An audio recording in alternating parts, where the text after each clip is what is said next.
नमस्कार, मैं हूं दीपक यादव। पड़ताल में आज हम बात करेंगे उन असल हकदार प्लाट धारकों की जो सालों से भटक रहे थे। गृह निर्माण सोसाइटियों में भूमाफिया और अधिकारियों का ऐसा गठजोड़ तैयार हुआ जिसने करोड़ों की जमीन के वारे न्यारे कर दिए।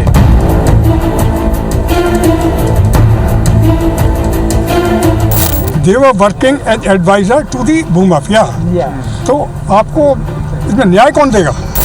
बदनीति से इन लोगों ने मुझे रजिस्ट्री नहीं कर दिया आज तक। 84 में हमने प्लाट के पैसे जमा किए थे, उसके बाद रजिस्ट्री हो गई, लेकिन आज तक कुछ नहीं। इसी बहाने कि भैया एक मकान बन जाएगा, आज तक नहीं बना।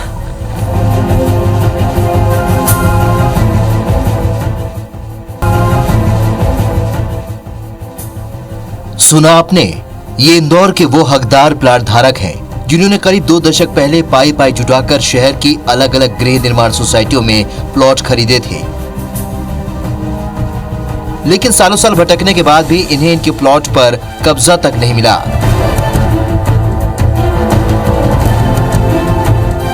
इन बीते सालों में कई बार भूमाफिया के खिलाफ कार्रवाई शुरू की गई, लेकिन हर बार ये मुहिम कुछ ही दिनों में दम तोड़ देती थी। लेकिन इस बार उम्मीद है कि सालों से अपने प्लॉट के लिए भटक रहे असल हकदारों को उनके प्लॉट मिल जाएंगे। लेकिन अभी ये शुरुआत भर है। इंदौर में भूमाफियाओं का काला कारोबार सालों से फल फूल रहा है, जिसके भागीदार वे अधिकारी भी रहे हैं जिनकी मदद से भूमाफिया ने इंदौर की गृह निर्माण सोसाइटियों में सेंध लगाकर जमीन की हेराफेरी की है। कुल 858 गृह निर्माण सोसाइटी पंजीकृत है। 161 गृह निर्माण सोसाइटी बंद हो चुकी है। वर्तमान में 697 गृह निर्माण सोसाइटी संचालित की जा रही है। 128 गृह निर्माण सोसाइटियों में गड़बड़ी पाई गई है। 10 गृह निर्माण सोसाइटी में 85% शिकायतें मिली हैं। फिलहाल इनमें से भी केवल गृह निर्माण सोसाइटियों में काम शुरू हो पाया है। जानकार बताते हैं कि इंदौर में जमीनों का ये काला कारोबार साल 2009 में गृह निर्माण सोसाइटियों के पंजीयन के साथ शुरू हुआ था, जो कि साल 2000 में अपने चरम पर था। पिछले 12 सालों में अलग अलग सरकारों ने कई बार मुहिम शुरू की, लेकिन अधिकारी और भूमाफिया की साठगांठ की वजह से सरकार की मुहिम कुछ ही दिनों में दम तोड़ देती थी। जमीनों का इंदौर में जो घपलेबाजी घोटालेबाजी जो हुई है, ये ज़्यादा तो आईडीए की स्कीमें डलने के बाद से हुई है।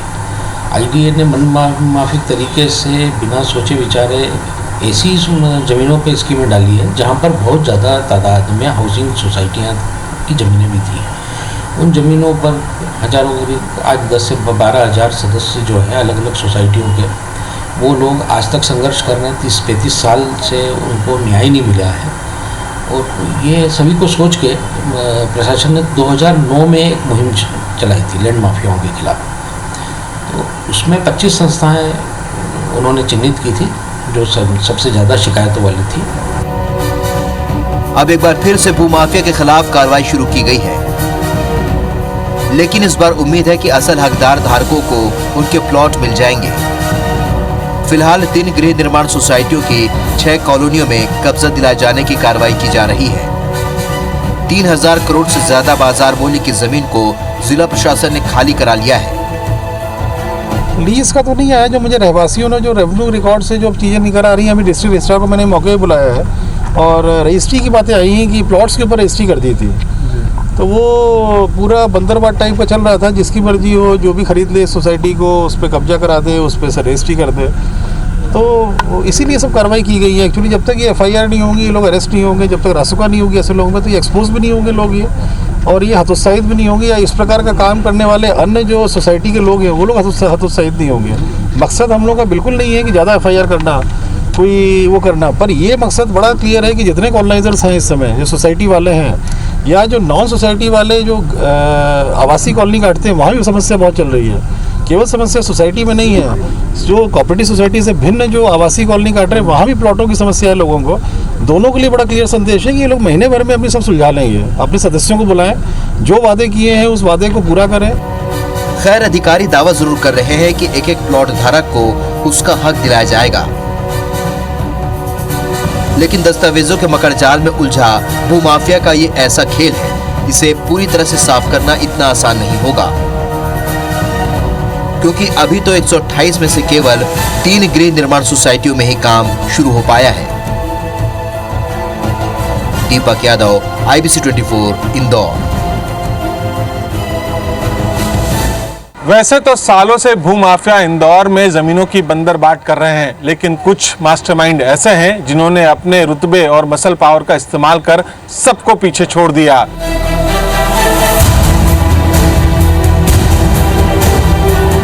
लंबे वक्त के बाद इंदौर में सफेद पोश भूमाफिया पर शिकंजा कसना शुरू हुआ है। ये वही मास्टरमाइंड है जिन्होंने गृह निर्माण सोसाइटियों में जमीन का बड़ा खेल किया है। अब जिला और पुलिस प्रशासन का हाथ इनके गिरेवा तक पहुंच चुका है।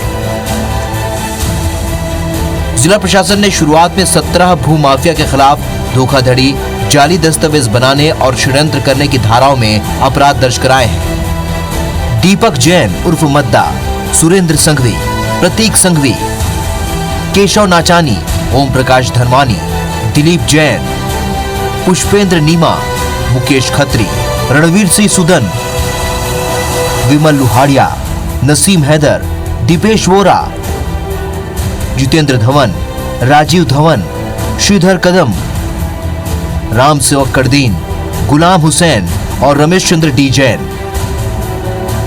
इस फहरिस्त में रोजाना नए नए नाम जुड़ते जा रहे हैं, लेकिन इस गिरोह का सबसे बड़ा मास्टरमाइंड दिलीप सिसोदिया उर्फ दीपक जैन उर्फ मद्दा और सुरेंद्र संघवी हैं।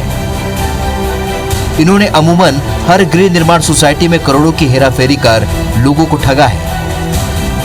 दीपक जैन ने मजदूर पंचायत गृह निर्माण सहकारी सोसाइटी में किया फर्जीवाड़ा। MR10 सड़क से लगी गृह निर्माण सोसाइटी में लगभग 1150 प्लॉट, अधिकतर प्लॉट की 2005 तक सोसाइटी के सदस्यों के नाम रजिस्ट्री की गई। दीपक जैन ने नसीम के साथ मिलकर 89 प्लॉट केशव नाचानी और ओम प्रकाश को बेचा। सहकारिता विभाग को जानकारी दिए बिना 1.5 करोड़ का घपला हुआ। सुरेंद्र संघवी और दीपक जैन ने मिलकर देवी अहिल्या सहकारी सोसाइटी में 369 प्लॉट बनाए और सदस्यों के नाम पर साल 2002 में रजिस्ट्री कर दी गई। प्लॉट धारकों को अब तक कब्जा नहीं दिया गया। जमीन का लैंड यूज बदलकर साल 2007 में 96 प्लॉट सिप्लेक्स इन्वेस्टमेंट कंपनी को 4 करोड़ में बेचा। सोसाइटी के खाते में लगभग 1 करोड़ 80 लाख रुपए जमा किए गए। 2 करोड़ रुपए सुरेंद्र संघवी ने लिए। हकदार प्लॉट धारकों को उनके प्लॉट पर आने नहीं दिया गया। ये तो शुरुआती जांच के आंकड़े हैं। सुरेंद्र संघवी और दीपक जैन उर्फ मद्दा ने और भी कई गृह निर्माण सोसाइटियों में करोड़ों की धोखाधड़ी को अंजाम दिया है। बिल्कुल तोड़े जाएंगे, इसकी जांच करवा रहे हैं हम लोग अभी, और बिल्कुल तोड़े जाएंगे। दीपक मद्दा 3 मामलों में आरोपी। अभी जांच कराई थी। दीपक मद्दा जिस घर में रहता था, जो मैं मानता हूं कि सबसे ज्यादा जिसका न्यूसेंस जमीनों के मैटर में इस समय इंदौर में था, जब ये कार्रवाई की तो जिस तरह का फीडबैक उसकी कार्रवाई को लेकर आ रहा है वो बहुत आपत्तिजनक है और क्रिमिनल एक्ट से सारे उसके हैं। इसलिए रासुका भी लगाई गई है और उसका भी किराए के मकान में रहता था वो। कुछ और घर के हम लोग इंक्वायरी कर रहे हैं उसकी। इन मास्टरमाइंड भूमाफिया में से ज्यादातर इस वक्त फरार हैं। इनमें से कई पर पुलिस ने इनाम भी घोषित कर रखा है। लेकिन ये सफेद पोश माफिया अलग अलग तरह से बचने की जुगत में भी लगे हुए हैं। लेकिन पुलिस का दावा है कि जल्द ही सभी आरोपियों को गिरफ्तार कर लिया जाएगा। पुलिस लगातार, पुलिस के पास जो भी इनपुट आ रहे हैं, जो भी हैं, पुलिस लगातार कंटिन्यूसली पे रेड कर रही है प्लेसेस पे और इन पे दबाव बनाए हुए है कि वो जल्द से जल्द या तो स्वयं आ जाए या पुलिस उनको गिरफ्तार कर ले।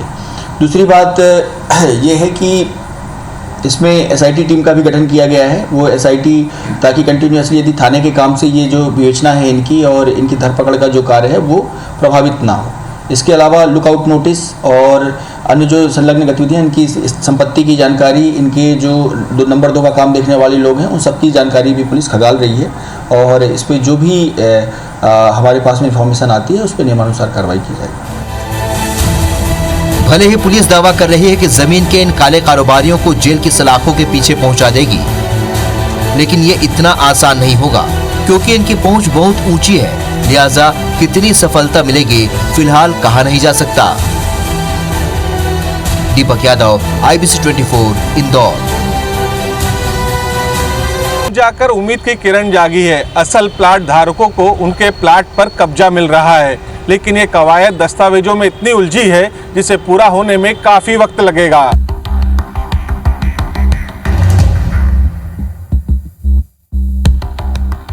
भूमाफिया पर शिकंजा कसने के बाद लगातार असल हकदार प्लॉट धारकों को उनके प्लॉट दिलाए जा रहे हैं। वहीं प्लॉट धारकों ने अपनी जमीन पर बाउंड्री वॉल भी करना शुरू कर दिया है, लेकिन असल प्लॉट धारकों को उनका हक दिलाने में सहकारिता विभाग के पसीने छूट रहे हैं, क्योंकि पिछले 2 दशक में दस्तावेजों में इतनी ज्यादा गड़बड़ियां की गई हैं जिसका कोई हिसाब नहीं है। 4 गृह निर्माण सोसाइटियों की 6 कॉलोनियों में प्लॉट पर कब्जा दिया जा रहा है। अवैध निर्माणों पर भी कार्रवाई जारी है। अब तक 6,890 करोड़ बाजार मूल्य की जमीन को मुक्त कराया गया है। 3,000 से भी ज्यादा पीड़ित सदस्यों को प्लॉट मिलने की उम्मीद जागी है। 1,700 करोड़ की जमीन सरेंडर कराई जा चुकी है। देवी अहिल्या श्रमिक कामगार सहकारी संस्था, अयोध्यापुरी कॉलोनी, कुल जमीन 3,76,629 वर्ग फुट। देवी अहिल्या श्रमिक कामगार सहकारी संस्था कॉलोनी, श्री महालक्ष्मी नगर, कुल जमीन 16,14,000 वर्ग फुट। मजदूर पंचायत गृह निर्माण संस्था, पुष्प विहार कॉलोनी, कुल जमीन 30,90,146 वर्ग फुट। श्रीराम गृह निर्माण संस्था, श्रीराम कॉलोनी, कुल जमीन 2,17,430 वर्ग फुट। न्यायनगर और दूसरी कॉलोनियों में कैंप लगाकर रोजाना लोगों को प्लॉट दिलाए जा रहे हैं। अधिकारियों के मुताबिक ये काम इतना आसान नहीं है। दस्तावेज कहीं ज्यादा पुराने हैं, कई प्लॉट की दोहरी रजिस्ट्रियां करा दी गई हैं। शुरुआत में 4 गृह निर्माण सोसाइटियों में काम किया जा रहा है। देवी अहिल्या श्रमिक कामगार सहकारी संस्था, मजदूर पंचायत सहकारी संस्था और न्यायनगर सहकारी संस्था है। तो सबसे पहले जिला प्रशासन के सहयोग से जो टैकअप किया है वो मजदूर पंचायत की पुष्प विहार कॉलोनी को किया है और करीब 550 के लगभग लोगों को में कब्जे की कार्रवाइयाँ उसमें हो गई हैं। दूसरे राउंड में जब शुरू किया है तो देवी अहिल्या श्रमिक कामगार के श्री महालक्ष्मी नगर के बारे में काम चल रहा है और अयोध्यापुरी के बारे में काम चल रहा है। आने वाले दिनों में और कितनी सोसाइटियों का टेक ओवर करेंगे? जैसा लक्ष्य है कलेक्टर महोदय का कि माननीय मुख्यमंत्री जी के निर्देश पे जो लोगों को, पीड़ित लोगों को भूखंड मिल जाए, तो इस दिशा में जितनी ज़्यादा शिकायतों वाली समितियां हैं उनको तय करके जैसे ही इन 3 समितियों में कार्य लगभग समापन की ओर पहुंचता है तो अगली 3-4 समितियां और एक साथ लेती जाएंगी। रजिस्ट्रियों के वेरिफिकेशन में आ रही दिक्कतों को देखते हुए पंजीयन विभाग भी सहकारिता विभाग से मांगी जा रही रजिस्ट्रियों को उपलब्ध करा रहा है। हालांकि सालों पुराने रिकॉर्ड को खंगालने में पंजीयक विभाग को खासी दिक्कतों का सामना करना पड़ रहा है। जिला प्रशासन द्वारा भूमाफियाओं के संबंध में जो भी जानकारी चाहिए जाती है, जो भी दस्तावेज पंजीबद्ध होने की जानकारी चाहिए जाती है, तत्काल उनको अवेलेबल करवाई जा रही है। हमारे पास प्रत्येक पंजीबद्ध दस्तावेज की जानकारी अवेलेबल रहती है। हम उसको सुरक्षित रखते हैं और वो जानकारी की सर्टिफिकेट कापी निकाल के दे दी जाती है। हाँ, सहकारिता विभाग को भी सौंपे जाते हैं, वो जिला प्रशासन को भी सौंपे जा रहे हैं। ये तो शुरुआत भर है। इस तरह की शिकायतें 128 गृह निर्माण सोसाइटियों में, जिसमें से केवल अभी 10 पर ही काम शुरू हुआ है और इस कवायद में ही 2 महीने से भी ज्यादा का वक्त लग चुका है। अंदाजा लगाया जा सकता है कि कितना और वक्त लगेगा। दीपक यादव, IBC 24, इंदौर। प्रशासन का शिकंजा केवल गृह निर्माण सोसाइटी में गड़बड़ी करने वालों तक ही सीमित नहीं है, बल्कि निजी बिल्डर और जमीन कारोबारियों के गिरेबान तक भी पुलिस के हाथ पहुंच चुके हैं। जो उन्होंने वादे किए हैं वो उन्हें निभाने होंगे।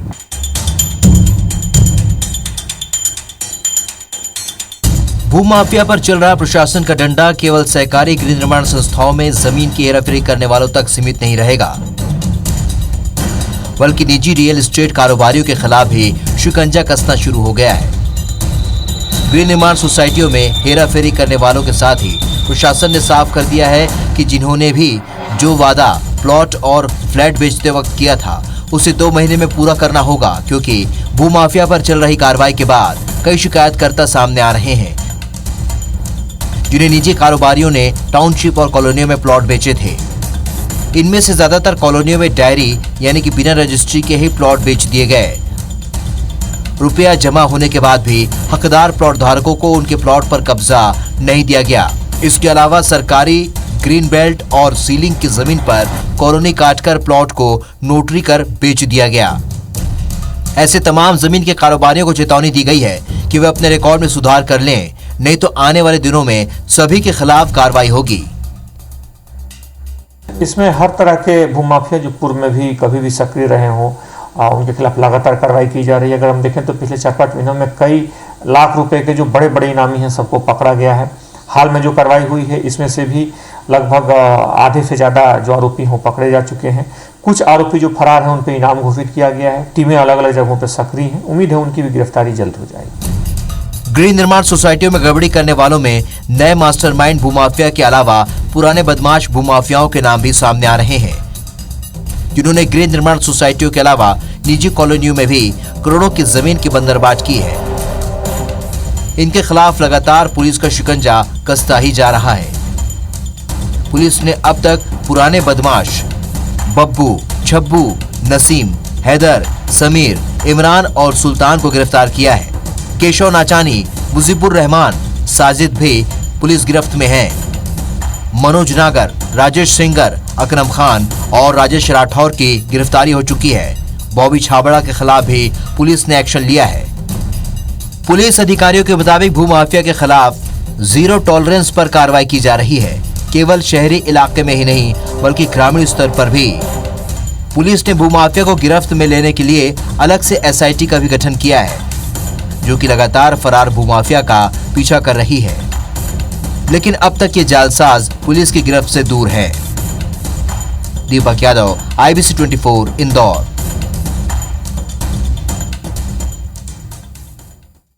इंदौर में जो भी मुहिम शुरू होती है वो प्रदेश के लिए मिसाल बन जाती है। इंदौर में शुरू हुई कार्रवाई का असर अब प्रदेश के दूसरे जिलों में भी दिखने लगा है।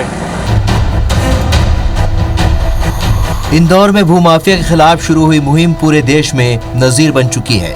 इसी वजह से मुख्यमंत्री ने यहाँ के अधिकारियों को फ्री हैंड दे दिया है। कोई बेईमान नहीं बचेगा, किसी बेईमान को नहीं बचने देना। वहीं इंदौर में जिस तेजी के साथ भूमाफिया के खिलाफ कार्रवाई को चलाया जा रहा है, ठीक उसी तर्ज पर प्रदेश के दूसरे शहरों में भी लागू करने के लिए कहा है। मुख्यमंत्री ने प्लॉट धारकों के साथ हुई मुलाकात में साफ कर दिया था कि बॉबी, बब्बू हो या छब्बू, किसी को नहीं छोड़ा जाएगा। असल हकदार प्लॉट धारकों को उनके प्लॉट दिलाए जाएंगे। भूमाफिया के खिलाफ ये कार्रवाई और भी ज्यादा सख्ती से लागू की जाएगी। दरअसल इंदौर में शुरू हुई ये कार्रवाई मुख्यमंत्री को मिली शिकायत के बाद ही शुरू हुई थी, जिसे अब आगे बढ़ाया जा रहा है। देखिए, जनता हमारी भगवान है, उनको न्याय दिलाना हमारा धर्म है और इसलिए हर एक को न्याय मिले और गड़बड़ करने वाले को सजा मिले, ये हमारा संकल्प है। न्याय देने का अभियान प्रारंभ हुआ है और ये लगातार चलेगा। केवल इंदौर नहीं, पूरे मध्य प्रदेश में चल रहा है और जितने अलग अलग तरह के माफिया हैं उनके खिलाफ प्रभावी कार्रवाई चल रही है। ये कार्रवाई अंतिम व्यक्ति तक न्याय दिलाने के लिए जारी रहेगी। भूमाफिया के खिलाफ चल रही कार्रवाई के बाद सालों से अपने प्लॉट के लिए भटक रहे पीड़ितों को उम्मीद की आस जगने लगी है, क्योंकि जिस जमीन पर वे कभी खड़े नहीं हो पाते थे, आज उनके नाम की तख्ती प्लॉट पर टंगी हुई है। हालांकि अभी भी कई लोग ऐसे भी हैं जो भटक रहे हैं, लेकिन उन्हें उम्मीद है कि इसी तरह से मुहिम चलती रही तो देर सवेर उन्हें उनका प्लॉट मिल जाएगा। लेकिन साथ ही उन्हें इस बात का भी मलाल है कि भूमाफिया पर तो कार्रवाई हो गई, लेकिन उन अधिकारियों पर कब कार्रवाई होगी जिनके गठजोड़ की वजह से ये नौबत आई है। 1987 में प्लॉट लिया था, बाद में उसकी रजिस्ट्री भी हो गई। अब इसके बाद हमारी रजिस्ट्री के बाद उन्होंने ये डबल रजिस्ट्री का काम शुरू हो गया। तो जब मेरा प्लॉट भी वो डबल रजिस्ट्री वाले केसेस में आता है, तो अब अगर आप एक हफ्ते पहले भी आते तो आप घुस नहीं सकते हैं। और वो सब उन्हीं लोगों का कार्यक्रम था कि कैसे भी कोई ना कोई, नहीं तो बाहर वाला कौन आके डालेगा। बदनीति से इन लोगों ने मुझे रजिस्ट्री नहीं कर दिया आज तक। पूरा फुल पेमेंट किया हुआ है 1986 से मेंबर हूँ। गाड़ी कमाई होगी जब आपने बिल्कुल सर, वही गाड़ी कमाई का है, इसीलिए तो सर हम इंतजार कर रहे हैं सब चीज़ों का। हमें सर अभी आज के जो वातावरण देखते हुए लगता है कि 100% मिलेगा। नहीं, एक टाइम था जब ये पूरी कॉलोनी बहुत खूबसूरत दिखती थी। राज टावर के बनने के पहले ये सारे लाइट्स लग गए थे, बढ़िया सड़कें थी, लेकिन उसके बाद पूरा धीरे धीरे डंप होते गया। इन्होंने डबल रजिस्ट्री करवा दी और आज तक तो मलबा डाल दिया। तो हमको भी होप खत्म हो गई थी कि भाई अब क्या है, इनसे हम कोई लड़ तो सकते नहीं है। पूरी ज़िंदगी निकल गई है। अब मेरे ख्याल से कितने 38-40 साल हो गए हमको। दशकों बाद भूमाफिया के खिलाफ कार्रवाई हो रही है, लेकिन कभी इसकी नौबत ही नहीं आती अगर भूमाफिया के साथ मिलकर सहकारिता विभाग, इंदौर विकास प्राधिकरण, टाउन एंड कंट्री प्लानिंग और जिला प्रशासन के अधिकारी भ्रष्टाचार नहीं करते। दीपक यादव, IBC 24, इंदौर। आज पड़ताल में बस इतना ही। फिर होगी मुलाकात किसी नए मुद्दे और नए विषय के साथ, क्योंकि सवाल आपका है।